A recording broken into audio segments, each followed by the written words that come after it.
유다 민족은 예루살렘과 성전이 파괴되는 역사적으로 가장 절망적인 시기에 그들을 향하여 눈물로 선포하였던 이사야 선지자의 예언을 오래도록 기억하였습니다.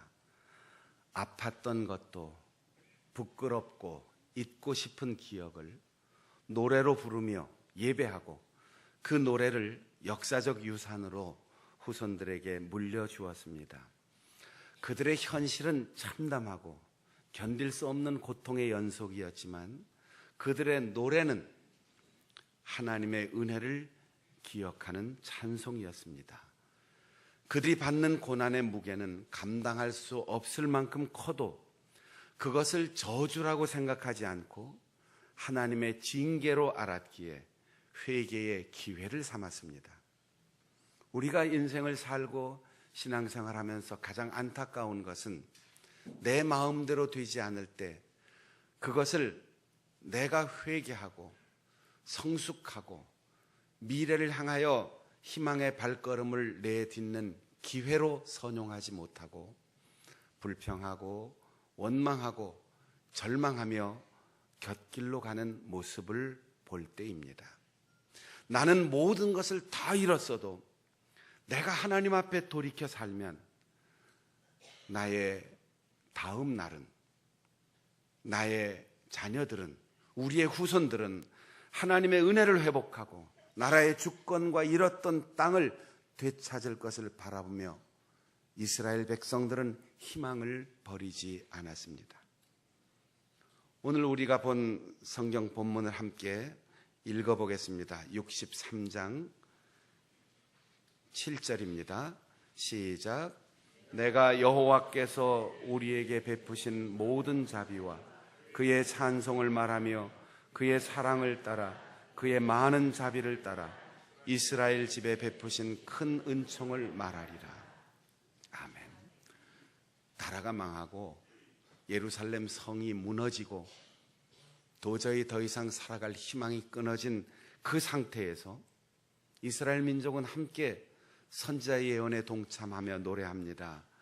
하나님의 자비를 말하고 찬송을 말하고 그분의 노여움이 아니라 사랑을 따라서 그분의 징계가 아니라 그분의 자비를 따라서 우리에게 거둬가신 것이 아니라 이스라엘 집에 베푸신 큰 은총을 말하리라.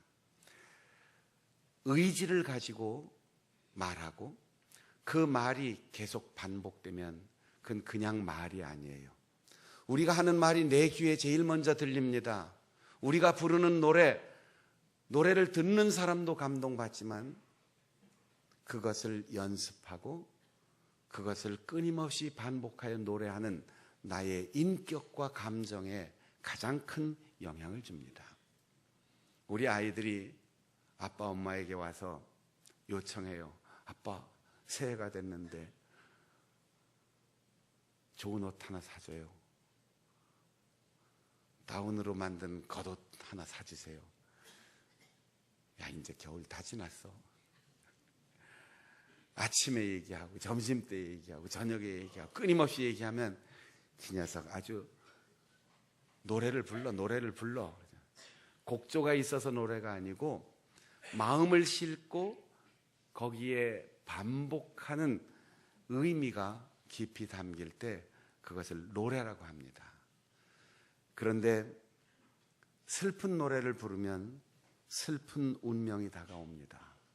행복한 노래를 부르면 행복이 오게 되어 있어요. 우리 연세가 많으신 분들은 기억하실 텐데 산장의 여인이란 노래가 있습니다. 가수 권혜경이 불렀는데 서울대학교 성악과를 나온 그녀는 26살에 당시 서울중앙방송국 현재 KBS 전속 가수 모집에 응모해서 가수가 되었고 이듬해인 1957년 음반을 냈는데 데뷔곡이 산장의 여인입니다.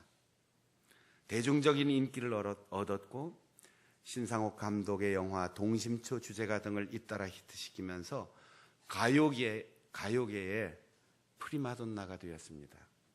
그런데 27살의 나이에 심장 판막증 판정을 받았고 이어서 후두암 선고까지 받으면서 평생을 병마에 시달리게 되었습니다. 그가 부른 노래가 아무도 날 찾는 이 없는 외로운 이 산장에 단풍잎만 차곡차곡 떨어져 쌓여있네.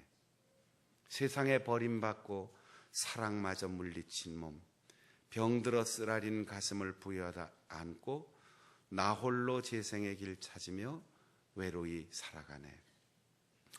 이 노래를 작사한 반야월이 마산 결핵 요양소에서 봤던 환자를 모델로 가사를 만들었고 당시 불치해병이라고 생각했던 폐결핵으로 투병하던 작곡가 이재호가 곡을 붙였다고 합니다. 부러울 것 없던 그에게 가혹한 운명의 벽은 너무나 컸습니다. 오죽 힘들었으면 그녀는 후일 반야월 선생을 찾아가서 하필이면 왜 나에게 그런 슬픈 노래를 주었느냐고 항의했다는 일화가 전해질 정도입니다. 그녀는 아무도 날 찾는 이 없는 외로운 이 산장에로 시작하는 자신의 노랫말처럼 충북 청원의 한 산장에서 외로이 살아가네라는 노래의 끝말처럼 독신으로 지병인 후두암과 싸우다가 77년의 생애를 마감했습니다. 사실 그녀뿐 아니라 가사의 굴레가 실현이 됐던 가수는 많습니다. 우리는 남의 노래를 듣고 감동을 받지만 가수가 음반에 취입하려면 그 노래를 적어도 2000번 이상을 부른다는 거예요. 그게 가능한 일일까 생각도 되지만 우리가 한두 번 들어서 노래가 좋다, 한 10번 부르면 참 애창곡이 된다, 그렇게 감동을 받는데 2000번을 부르면 그것이 노래가 아니고 자신의 감정이 되고 자신의 인격이 되고 자신의 미래가 되고 삶이 될 수 있다는 얘기죠. 우리나라 최초의 소프라노 가수 유은심덕은 죽음을 찬미하는 사회 찬미를 불렀는데 자살로 생을 마감했습니다. 낙엽 따라 가버린 사랑을 불렀던 차중락은 낙엽이 떨어지는 11월에 32살의 젊은 나이로 생을 마감했습니다. 서글피 찾아왔다 울고 가는 삼각지를 불렀던 가수 배후는 29살의 나이에 영시의 이별을 부른 후에 영시의 세상을 떠났습니다. 그렇게 슬픈 노래만 부른 사람이 있는 게 아니지요. 밝은 노래로 삶의 긍정적 전환을 맞은 가수들도 있습니다. 가수로 데뷔하고 10년 동안 아무도 알아주지 않는 무명의 10년을 보내면서 틈틈이 세월이 약이겠지요, 그렇게 노래를 부르다가 자작곡으로 쨍하고 해뜰 날을 불렀던 송대관은 그야말로 그 노래가 쨍하고 해뜰 날 그 삶을 그에게 주었습니다. 어린 시절 부모를 잃고 불행한 성장기를 보냈던 윤항기는 나는 행복합니다 이렇게 노래하더니 자신이 행복할 뿐 아니라 다른 사람까지 행복하게 해주는 목사님이 되었습니다. 우리나라는 근대화 이후 조선 마렵에서 일제 강점기를 거쳐서 해방 이후에 찢어진 가난과 그리고 전쟁의 비극을 경험하면서 전 세계에서 정말 불쌍한 민족으로 살았습니다.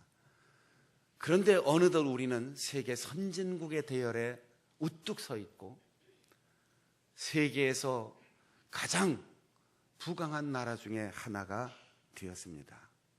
사실 70년대 초반만 해도 우리나라는 몰라서 그렇지 북한보다 더 못 살았어요. 그런데 70년대 이후부터 우리가 급속도로 성장하기 시작했습니다. 1971년 우리 사회를 가장 흔들었던 유행가가 뭐냐 하면 하춘하 고봉산 선생의 잘했군 잘했어라는 노래예요. 노래 가사 기억나세요? 영감 왜 불러 뒤뜰에 뛰어놀던 병아리 한 쌍을 보았나? 보았지. 어쨌노? 뭐라고 대답했죠? 이 몸이 늙어서 몸보신하려고 먹었지. 요즘 부부 사이에 이런 일 생기면요, 야, 너만 입이고 나는 주둥이냐? 그 닭을 누가 키웠는데, 어떻게 키웠는데 너 혼자 나 몰래 잡아먹어? 죽느냐 사느냐고 부부싸움 할 거예요. 아내가 남편에게 묻습니다. 영감, 왜 그래?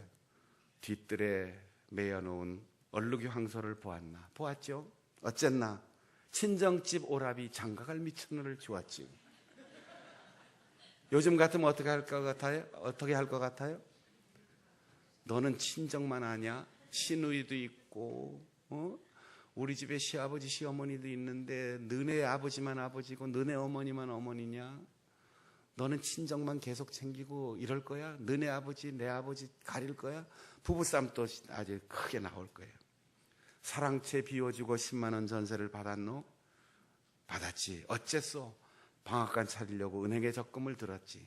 야, 은행 넣으면 이자밖에 못 받는데 금리는 자꾸 떨어지는데 개를 들어야지 이러고 싸워야 되는데, 항상 부부간의 대화는 뭐였어요? 잘했군, 잘했어. 잘했군, 잘했군, 잘했어. 그래서 내 영감이고 그래서 우리 마누라지.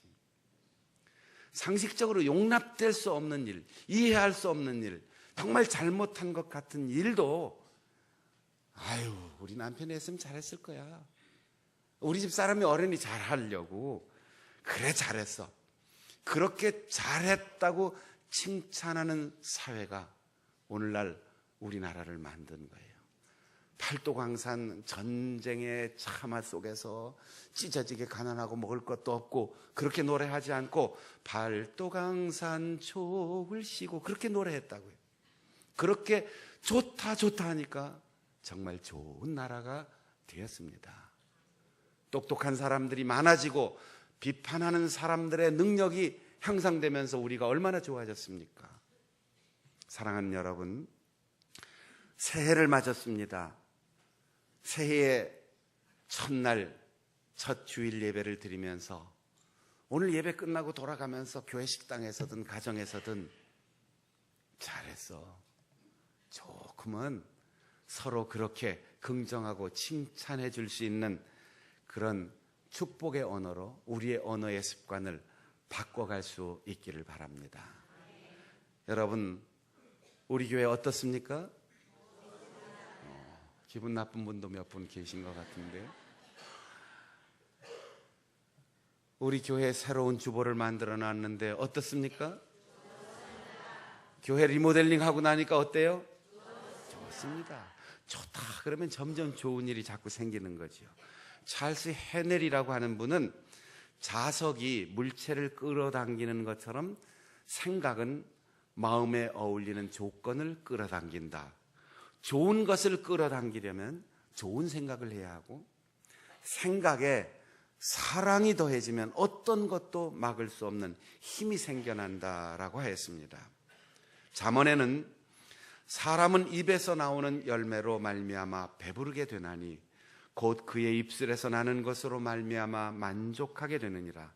죽고 사는 것이 혀의 힘에 달렸나니 혀를 쓰기를 좋아하는 자는 혀의 열매를 먹으리라 라고 하였습니다. 혀를 쓰게 쓰면 쓴맛이 나고, 혀를 달게 쓰면 단맛이 나고, 혀로 입술로 긍정하면 긍정적인 일들이 일어나고, 칭찬하면 관계가 좋아지고, 사랑을 고백하면 아름다운 결실이 맺게 되고, 감사로 기도하면 하늘의 문이 열리는 것입니다. 주후 105년 로마 황제 트라이안에게 보내는 총독 플리니우스의 보고에는 그리스도인이라 하는 사람들은 아침 해가 뜰 때에 일어나 신에게 하듯 그리스도를 찬양하는 노래를 한다라고 보고했습니다. 초대교회의 특징을 노래하는 사람이라고 표현한 것이지요. 산장의 여인으로 살아가는 것도, 행복한 사람이 되는 것도 노래에 달려 있습니다. 지난 한 해 동안, 아니 여기까지 무엇을 어떻게 노래하며 살았습니까? 내가 하는 말이 곧 나의 미래입니다. 믿음으로, 사랑으로, 희망으로 말하며 새해를 맞으십시오. 이사야 선지자의 예언을 이스라엘 백성들은 아름다웠던 기억으로 간직했습니다. 63장 11절과 12절을 우리 같이 읽어보겠습니다. 11절과 12절 시작. 백성이 옛적 모세의 때를 기억하여 이르되 백성과 양떼의 목자를 바다에서 올라오게 하신 이가 이제 어디 계시냐? 그들 가운데 성령을 두신 이가 이제 어디 계시냐? 그의 영광의 팔이 모세의 오른손을 이끄시며 그의 이름을 영원하게 하려 하사 그들 앞에서 물을 갈라지게 하시고. 아멘. 하나님이 어디 계시냐? 이건 부정이 아니고 걱정하고 잊어버리고 절망에 빠져 있는 백성들에게 하나님이 어디 계시냐 생각해봐라. 보이지 않지만 우리 곁에 계신다. 떠난 것 같지만 임재하신다. 옛날 사건 같지만 지금 우리를 돌보신다. 옛적 모세의 때를 기억하라. 모세와 그 백성과 양떼의 목자 바다에서 올라오게 하신 이가 어디 계시냐?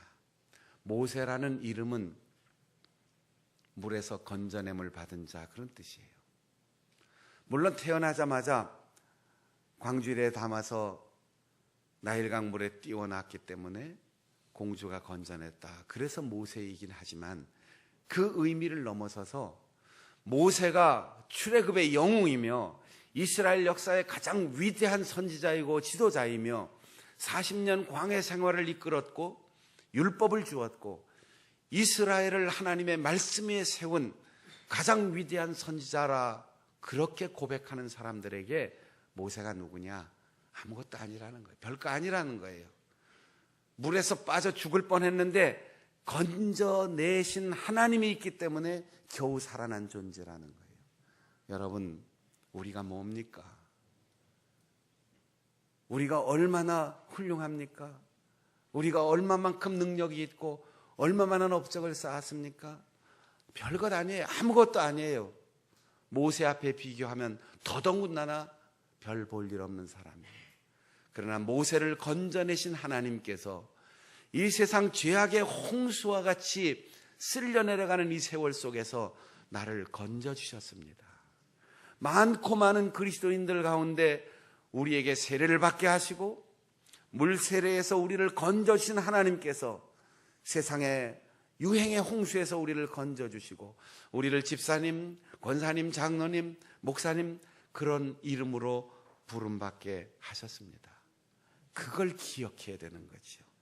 오늘 현실은 암담하고 오늘 우리의 경험 속에서는 절망적인 상황만 눈앞에 전개된다 할지라도 곰곰이 돌아보고 생각해보면 하나님의 은혜였습니다.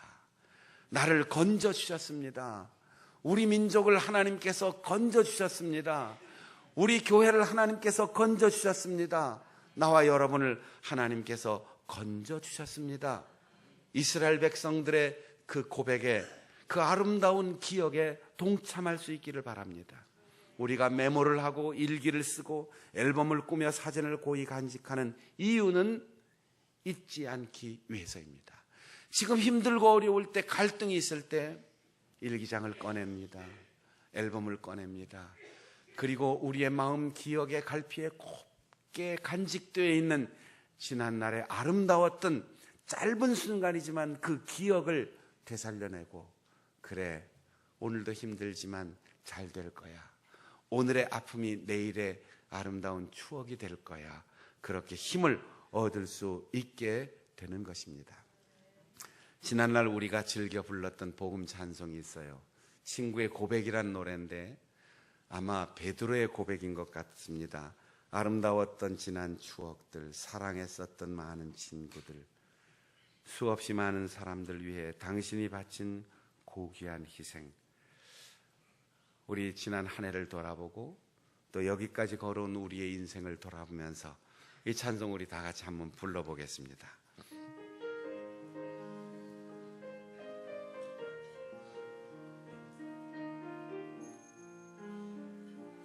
가슴에 손을 얹고 조용히 부릅니다.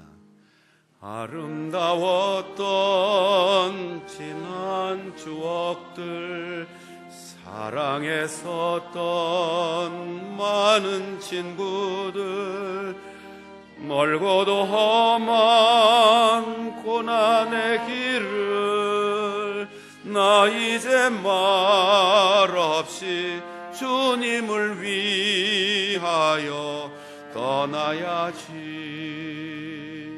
수없이 많은 사람들 위해 당신이 바친 고귀한 희생, 영원히 당신과 함께 있고파 사랑의 십자가를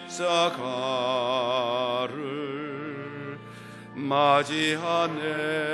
지난 6월절 저녁 성찬 때 주님과 함께 마시던 빗잔, 그 일이 문득 생각이 나면 어느새 내 뺨엔 주르르 눈물만이 흐릅니다.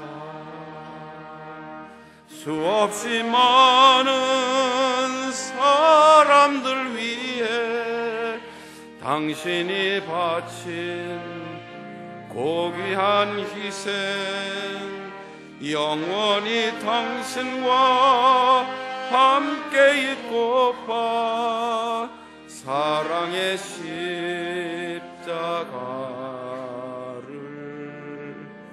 맞이하네. 새벽 다굴 때 난 괴로웠어. 풍랑이 일면 난 무서웠어. 하지만 이제 두렵지 않아. 이 세상 끝까지 주님을 위하여 죽을 텐데. 수없이 많은 사람들 위해 당신이 바친 고귀한 희생, 영원히 당신과 함께 있고파 사랑의 십자가를 맞이하네.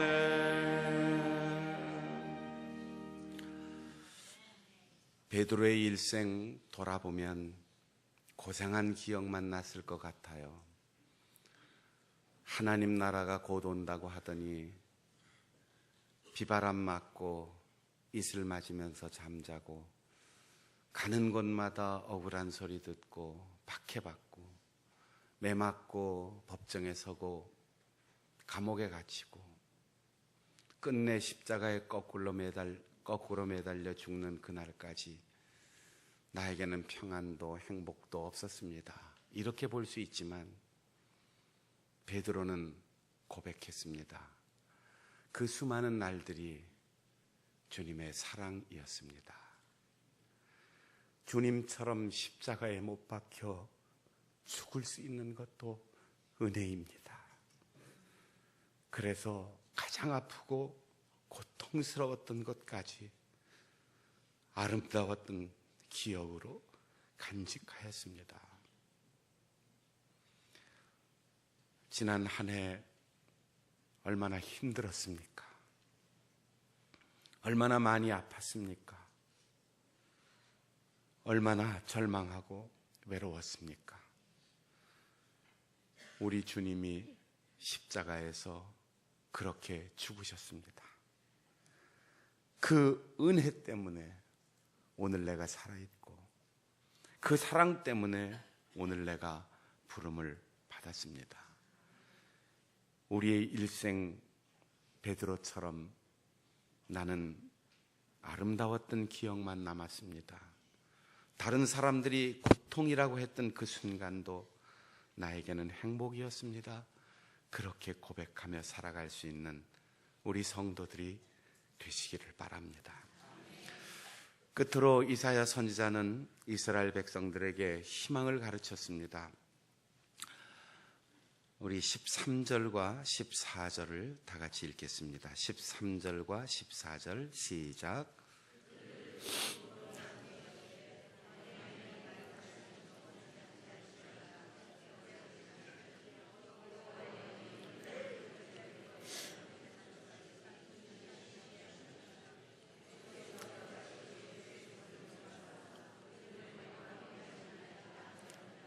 아멘.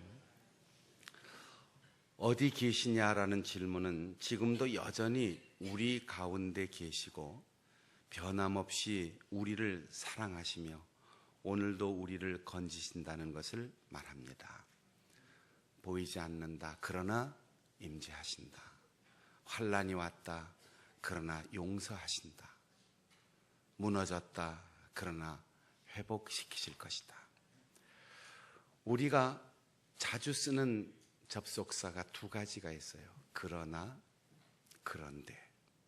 우리의 언어 습관을 보면 그 사람의 성격과 그 사람의 감각과 그 사람의 현실과 미래까지 보입니다. 예수님께서는 솔직하게 하나님 앞에 고백했습니다. 하나님, 왜 33살의 이 젊은 나이에 내가 죽어야 합니까?